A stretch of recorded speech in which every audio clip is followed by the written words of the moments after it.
জুবিন গাৰ্গে এইবাৰ অন্ধৰ চৰিত্ৰত অভিনয় কৰিছিলে, অন্ধ হৈছিলে আৰু বেয়া লাগে এই চৰিত্ৰটো ৰূপায়ণ কৰিবলৈ যাওঁতে জুবিনে যথেষ্ট কষ্ট কৰিছে। এযোৰ লেন্স পিন্ধিছে জুবিন গাৰ্গে, সেই লেন্সযোৰ পিন্ধাৰ ফলত তেওঁৰ মাত্ৰ 5% ভিজিবিলিটি পায়, 5% দেখা পায়, তাকো হোৱাইট লাইট বগা বস্তুৱে দেখা পায়, ব্লেক দেখা নাপায়।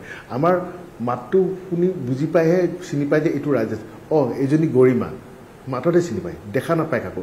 তেনেধৰণে কষ্ট কৰিছে, যিটো ক্ষেত্ৰত চশমা এযোৰ পিন্ধিও তেওঁ অভিনয় কৰিব পাৰিলেহেঁতেন অন্ধৰ চৰিত্ৰটো, কিন্তু সেইটো নকৰিলে, নিজকে সম্পূৰ্ণ অন্ধ সজাই ল'লে, লেন্স পিন্ধি অন্ধ হৈ ল'লে, য'ত নেকি তেওঁ একো নেদেখে, তেনেকৈ অভিনয় কৰিছে। গতিকে বহুত কষ্ট কৰিছে, যিদৰে তেওঁ সপোন দেখি আহিছিলে লাষ্ট 3 বছৰ ধৰি, অকল ৰৈ ৰৈ বিনালে গান কৰাৰ পৰা আৰম্ভ কৰি, কম্প'জ কৰাৰ পৰা আৰম্ভ কৰি, ৰৈ ৰৈ বিনালে স্ক্ৰিপ্ট লিখাৰ পৰা আৰম্ভ কৰি, ৰৈ বিনালে শেষ মুহূৰ্তলৈকে চিনেমাখন হোৱাৰ সময়তো কষ্ট কৰিলে বেচেৰাই।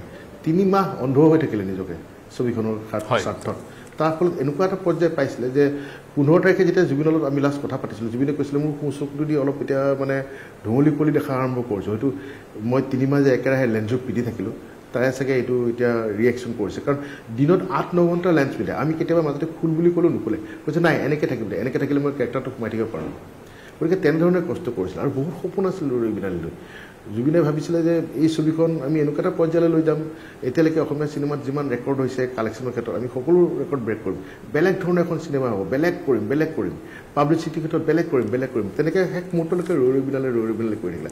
আৰু 15 তাৰিখে যেতিয়া তেওঁক লাষ্ট আমি লগ পাইছিলোঁ, এডিটিঙৰ ফাইনেল কামখিনি চলি আছে, আৰু আমাৰ এটাই ভাল লাগে যে জুবিনে ছবিখন চাব পাৰিলে, গোটেই ছবিখন গানে চানে গোটেই ছবিখন আমি তাক দেখুৱাবলৈ সক্ষম হ'লোঁ। 15 তাৰিখে তেওঁ চাই খুবেই সুখী, খুবেই আনন্দ।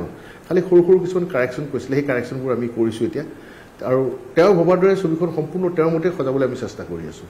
হয়, তেওঁৰ ভবাৰ দৰে তেওঁৰ মতেই আপোনালোকে ছবিখন সজাবলৈ চেষ্টা কৰি আছে, আৰু জুবিন গাৰ্গে 15 তাৰিখে গোটেই ছবিখন চালে, আনন্দিত হৈছিলে, আৰু তেওঁ যি সপোন দেখিছিলে এই ছবিখনে সকলো ৰেকৰ্ড ব্ৰেক কৰিব, নিঃসন্দেহে ৰেকৰ্ড ব্ৰেক কৰিব, কিন্তু সেই ৰেকৰ্ড ব্ৰেক কৰাৰ খবৰটো জুবিন গাৰ্গে কাহানিও লাভ নকৰিব।